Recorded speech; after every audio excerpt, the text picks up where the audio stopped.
I first came across Edgar Fouche in 2004, or at least I thought it was 2004, but I later discovered I had come across him about 5 years earlier, in 1999, speaking in a UK documentary called Riddle of the Skies.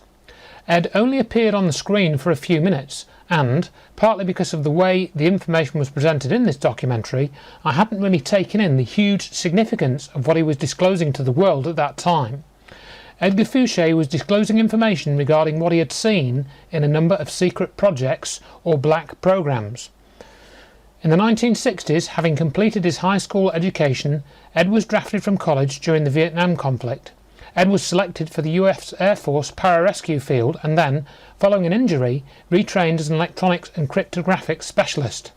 His continually growing skills and knowledge in these and other areas led him to gain a top-secret crypto clearance. He then spent about 20 years in the US military and another decade working for defence contractors. Ed worked with many people across many levels of the military and gained many awards for the high standards of his work. His reputation meant that his skills were often sought after by people high up in his chain of command. As Ed will explain, all these factors led him, in the mid to late 1970s, to work for some short periods in top-secret facilities in the Nevada test site known as Area 51. This brought him into contact with some advanced digital technology which, as part of his work, he held in his hands. He also communicated with many people in or connected to the US military that he came to know and trust. Over time, they gave him their own accounts of incredible technologies and programs that they had witnessed or worked on. In the early 1990s, with the help of a few close friends, even though they knew that they would be putting themselves at risk of reprisals, the decision was made that they would disclose to the world what they knew, that the US government had been covering up the development of advanced, potentially world-changing technologies. Ed collected together many documents to back up what he was presenting. Some documents were extremely sensitive and therefore had names or dates blacked out or deleted. After years of careful research, interviewing, writing and preparation, Ed made his first public disclosures in 1998 at a number of presentations, including MUFON and the International UFO Congress events in the USA. Ed had also written down much of the information in the form of a book, also published in 1998, which was co-authored by well-known writer Brad Steiger.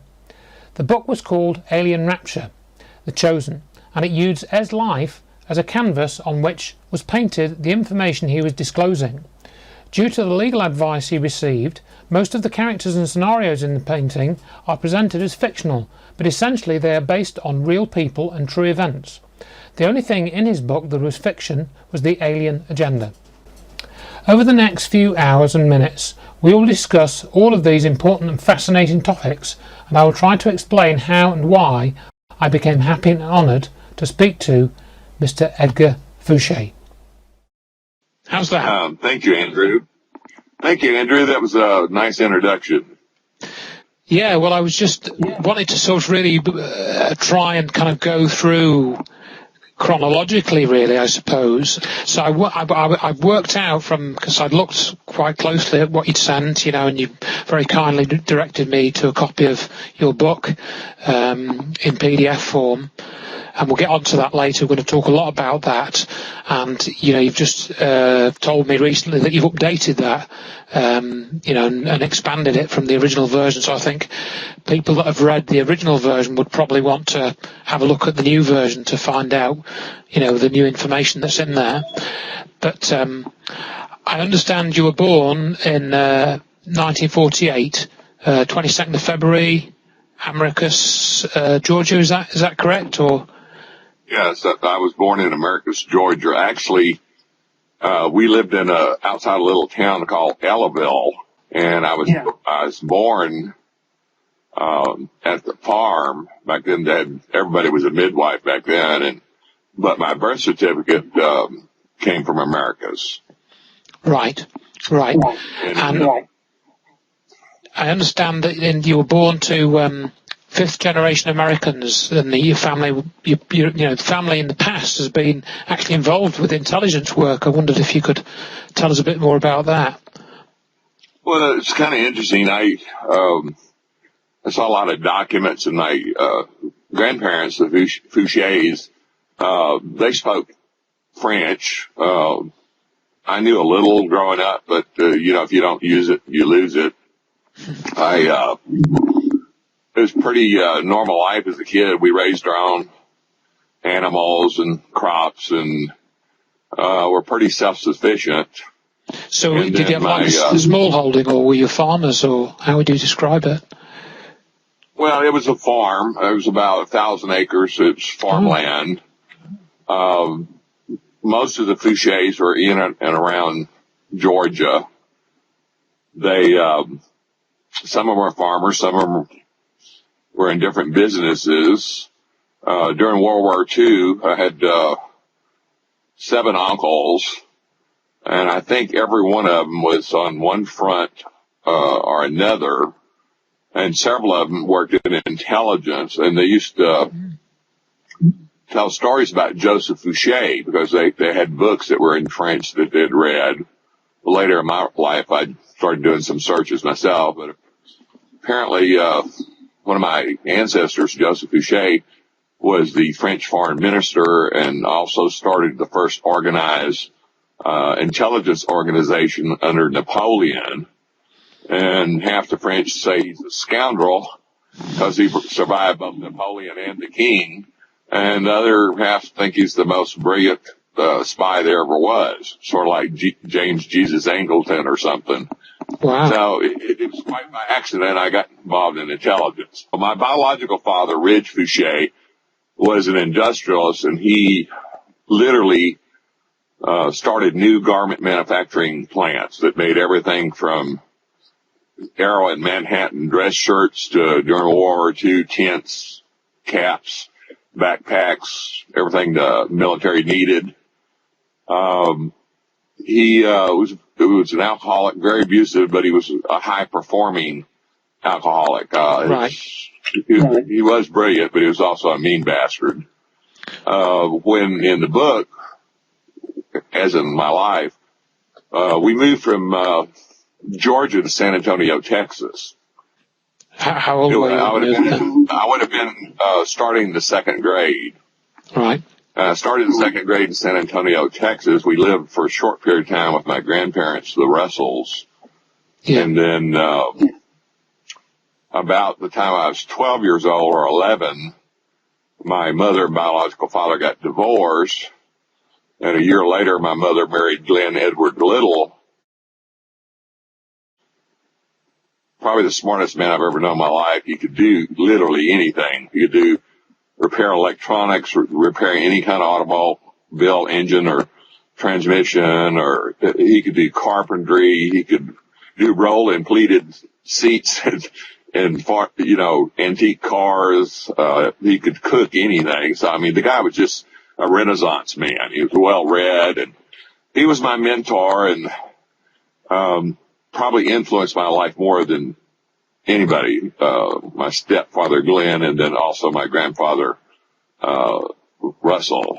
Because I understand they had a great. I understand your grandparents were quite religious, and they sort of that you were sort of put into that lifestyle. Is that correct, or is that? Yes. My grandfather, he had a cousin or an uncle, I can't remember which, who was a general. And at one time I think when he was a colonel, he was in charge of Randolph Air Force Base at the beginning of World War II.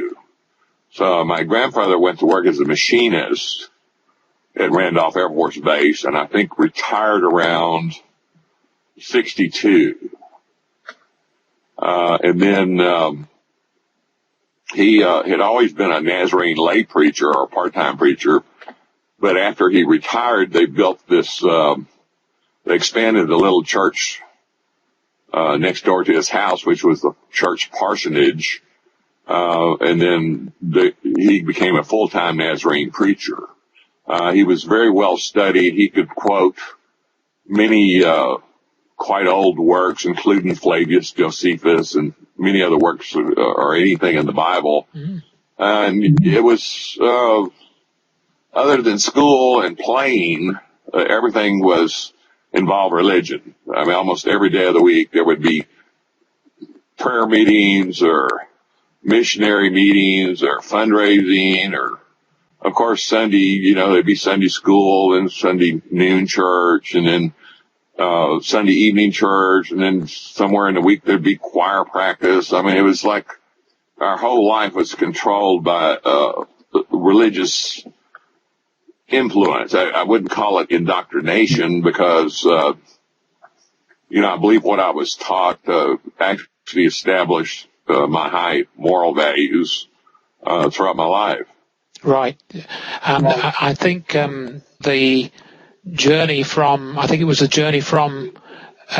Georgia to San Antonio, where you had one of your early experiences, which was very unusual, wasn't it? We'll talk about that a bit later, but the place of San Antonio itself, like you've written in the book, to outsiders, the city was known as a tourist town, but the locals knew it as a military town in every sense of the word.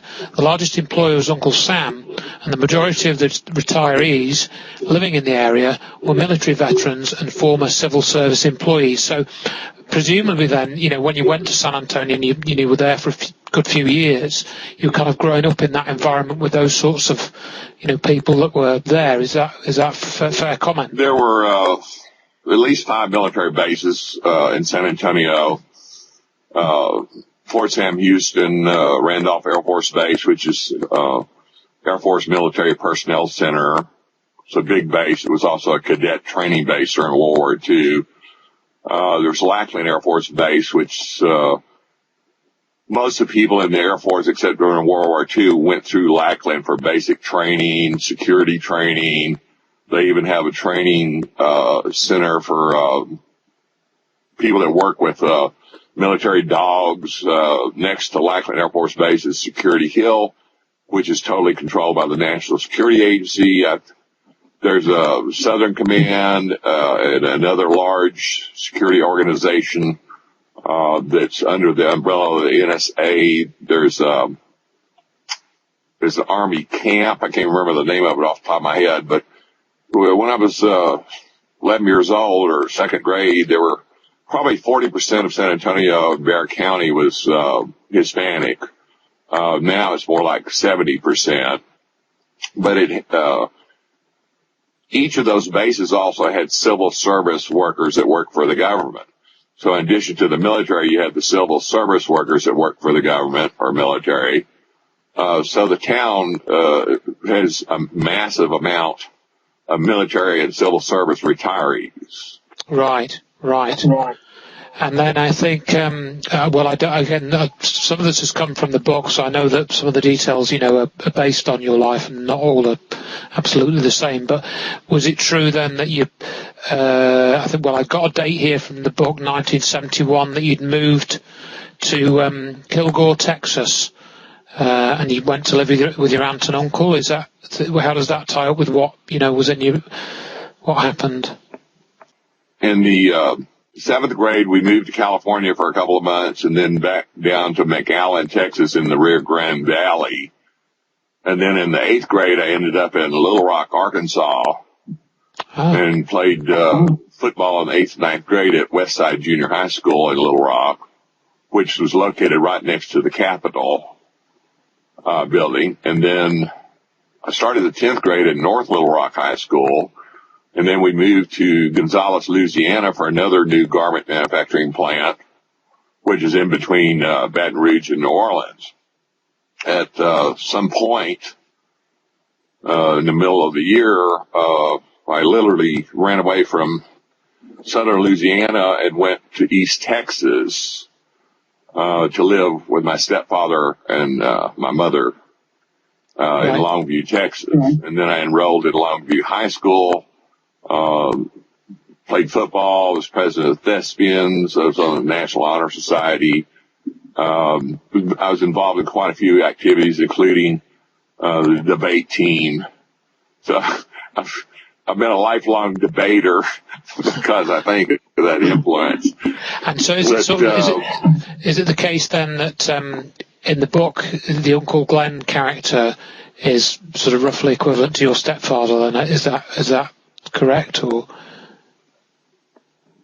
Yes, the Glenn Whittle, I think named him as Glenn Little, Glenn Right. Edward Little. I could talk to hours, but let me just restate the fact he's the most wonderful influence in my whole life on me. And my high school was actually perfect. I was involved in many, many different activities. I was very popular.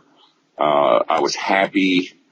Like I said, my biological father was extremely abusive physically and mentally to my mother and my older brother and I. So to be in that kind of environment radically reshaped my life for the positive. And then after I graduated from high school, I started at Kilgore College, which is 10 miles away from Longview in the city of Kilgore. While I was in Kilgore College, I got a draft notice from the Army, and then, which was kind of bizarre because back then they had a draft board and they had deferments. And I had 5 out of 6 deferments. For example, I was married. I had a kid on the way. I worked at night at RG Letourneau as a machinist making bombs for the Air Force. Sole surviving son because my brother was disabled in the Army. I was basically had every deferment except I wasn't mentally or physically deficient. right. So kids didn't get drafted. It was always us middle class or lower class people that got drafted by the draft boards. And then I basically, the Air Force recruiter was an elder at our Nazarene church there in Longview. And then there was the police chief, Gaddis, and they went to, they put their minds together and said, well, Eddie, I was like 6'5.5" at the time, very big, muscular, big boned. And they said, he's going to make too big a target. We need to get him in the Air Force. So basically, they snuck me in and got me recruited into the Air Force, to keep me out of the Army. I had to make changes in the book because, as I outlined it, there were certain things I wanted to explain about Joe Green, and even though there were things altered in the book that don't exactly parallel my life. Yeah. And some of them actually have no relevance on my life, little pieces. And I wrote the book so that we could see the angst and the stressors and the problems Joe Green had because he had all these influences in his mind and didn't know really what they were, what was going on in his life. Right. He felt like he was out of control, which doesn't necessarily parallel my real life.